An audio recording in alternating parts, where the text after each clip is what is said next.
வந்து பயிற்சி 2.1 பார்க்க போகிறோம். இதில் என்ன கொடுத்துருக்காங்கன்னா 3ஆல் வகுக்கும் பொழுது மீதி 2ஐ தரக்கூடிய அனைத்து மிகை முழுக்களையும் காண்கன்னு சொல்லியிருக்காங்க. அந்த மிகை முழுவை நம்ம வந்து ஏன்னு எடுத்துக்கிறோம். இதில் யூக்ளிடியன் துணை தேற்றத்தோட ஃபார்முலாவை யூஸ் பண்ணுறோம். அது என்னதுன்னா A = BQ + R. இப்போ வந்து இதில் என்ன கொடுத்துருக்காங்கன்னா எதை வச்சு வகுக்கணும்னா 3 வச்சு வகுக்கணும்னு கொடுத்துட்டாங்க.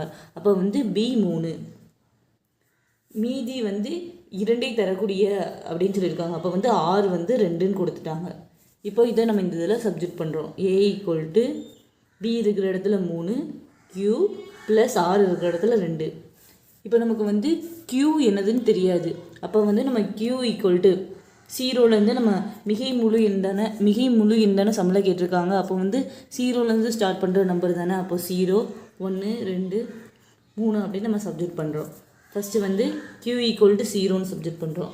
அப்போ வந்து A = 3, இந்த Q இருக்கிற இடத்துல 0 போட்டாச்சு +2.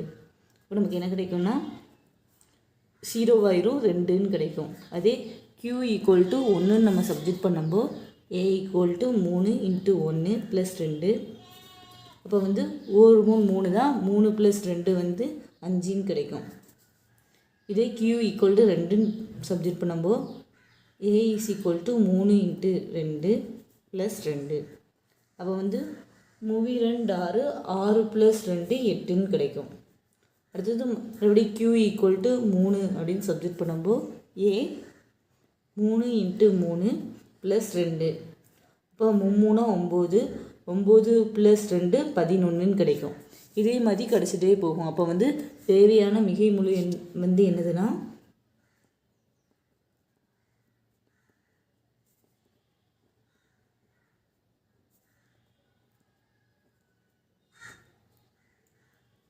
2, 5, 8, 11 அப்படின்னு போயிட்டே இருக்கும். இதோட இந்த சம் அவ்வளோதான்.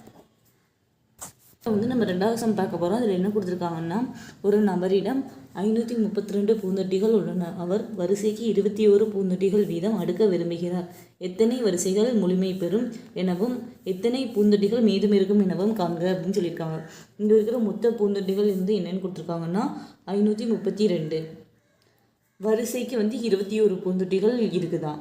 அப்போ வந்து இதில் வந்து நம்ம யூக்ளிடியன் துணை தேற்றத்தை தான் யூஸ் பண்ண போகிறோம். அதோட ஃபார்முலா என்னதுன்னா A = BQ + R.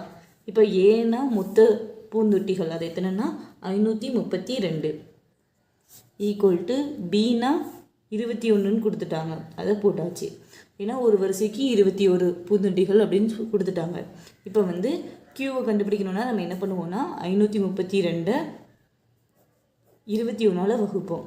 இப்போ வந்து 53ல் 2 வாட்டி 21 இருக்கா. அப்போ 2 21 42 கிடைக்குமா.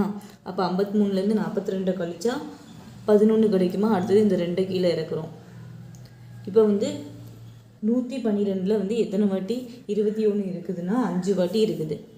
5 21 105. அப்போ வந்து 112லேருந்து 105 கழிச்சா நமக்கு வந்து 7 கிடைக்கும். அப்போது ஈவு வந்து 25ன்னு கிடச்சிட்டு மீதி வந்து 7ன்னு கிடச்சிட்டு. அப்போ வந்து ஈவு இருக்கிற இடத்துல வந்து நம்ம 25 போட்டாச்சு +6 இருக்கிற இடத்துல வந்து 7 போட்டாச்சு. இப்போ வந்து சம்பளம் என்ன கேட்டிருக்காங்கன்னா எத்தனை வரிசைகள் முழுமை பெறும் அப்படின்னு கேட்டிருக்காங்களா. முழுமை பெறும் வரிசைகள் என்னதுன்னா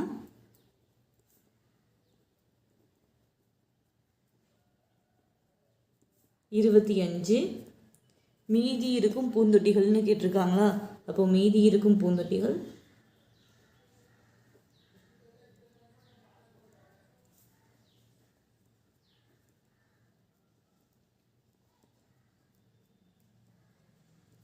7. இதோட இந்த சம் அவ்வளோதான். இப்போ நம்ம வந்து 3வது சம் பார்க்க போகிறோம். 3வது சம் என்ன கொடுத்துருக்காங்கன்னா தொடர்ச்சியான இரு மிகை முழுக்களின் பெருக்கல் பலன் 2ஆல் வகுப்படும் என நிறுவுக அப்படின்னு சொல்லியிருக்காங்க. அந்த தொடர்ச்சியான இரு மிகை முழுவை வந்து நம்ம வந்து n+1ன்னு எடுத்திருக்கோம். ஃபஸ்ட்டு வந்து இதில் வந்து யூக்ளிடியன் துணை தேற்றத்தை நம்ம பயன்படுத்த போகிறோம். அது ஃபார்முலா என்னதுன்னா A = PQ + R. இப்போ இதில் வந்து 2ஆல் வகுப்படும் அப்படின்னு சொல்லியிருக்காங்க. அப்போ வந்து B = 2ன்னு கொடுத்துட்டாங்க.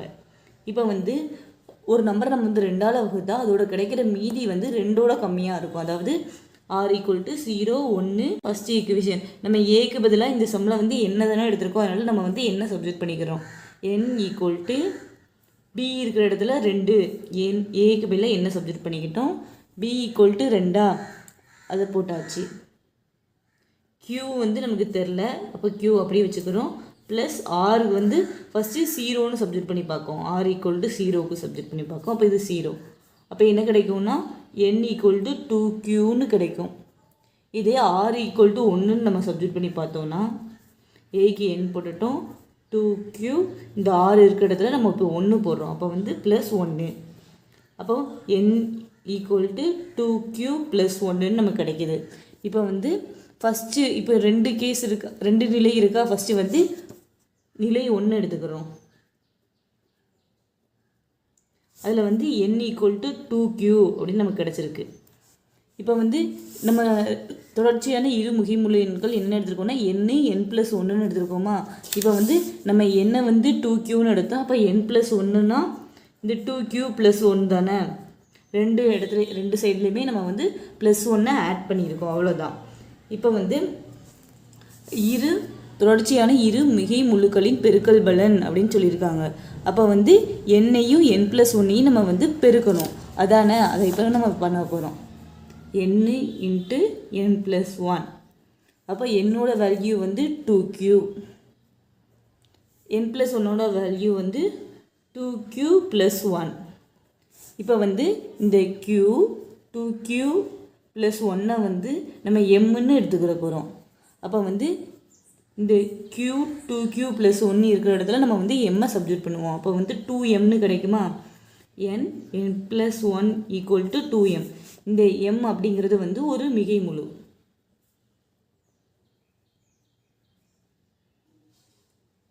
சம்மில் என்ன கேட்டிருக்காங்கன்னா தொடர்ச்சியான இரு மிகை முழுக்களின் பெருக்கல் பலன் 2ஆல் வகுபடும் என நிறுவுகன்னு தானே சொல்லியிருக்காங்க. இப்போ வந்து இது ரெண்டையும் இந்த நம்பர் நம்மளால் 2ஆல் வகுக்க முடியுமா, நம்மளால் வகுக்க முடியும்ல. அப்போ வந்து வகுக்க முடியும், அதனால நம்ம எழுதிக்கிறோம். தொடர்ச்சியான இரு மிகை முழுக்களின் பெருக்கல் பலன் 2ஆல் வகுபடும்னு எழுதுகிறோம். இப்போ வந்து நம்ம தொடர்ச்சியான இரு மிகை முழுக்களின் பெருக்கல் பலன் 2ஆல் வகுபடும்னு எழுதிட்டோம். இப்போ வந்து ரெண்டாவது கேஸ்க்கு நம்ம வந்து ரெண்டாவது நிலைக்கு வந்து நம்ம கண்டுபிடிக்க போகிறோம். அதாவது n = 2q + 1க்கு என்ன வருதுன்னு. அப்போ வந்து நிலை 2. இதில் n வந்து என்னதுன்னா 2q + 1. நம்ம இதிலிருந்து தான் எழுதுகிறோம் 2q + 1ன்னு. இப்போ வந்து n = 2q +னா n+1 என்னது 2q + 1. இது வந்து என்னோட வேல்யூ. அப்போ வந்து +1னா அப்போ நம்ம வந்து இதுலேயே ஒரு +1 போட்டுக்கிறோம். அப்போ வந்து n+1ஓட வேல்யூ என்னதுன்னா 2q, இந்த ஒரு 1 அப்போ வந்து 2. இப்போ வந்து இது ரெண்டையும் பெருக்கி தானே பார்க்கணும். அப்போ n × n+1. அப்போ என்னோட வேல்யூ என்னதுன்னா 2q + 1. இதே இது n+1ஓட வேல்யூ என்னதுன்னா 2q + 2. இப்போ வந்து இதை நம்ம பெருக்க போகிறோம். ஃபஸ்ட்டு வந்து 2qவை வச்சு இது ரெண்டையும் பெருக்குவோம். அப்போ வந்து 2qனா 2 4, qனா q².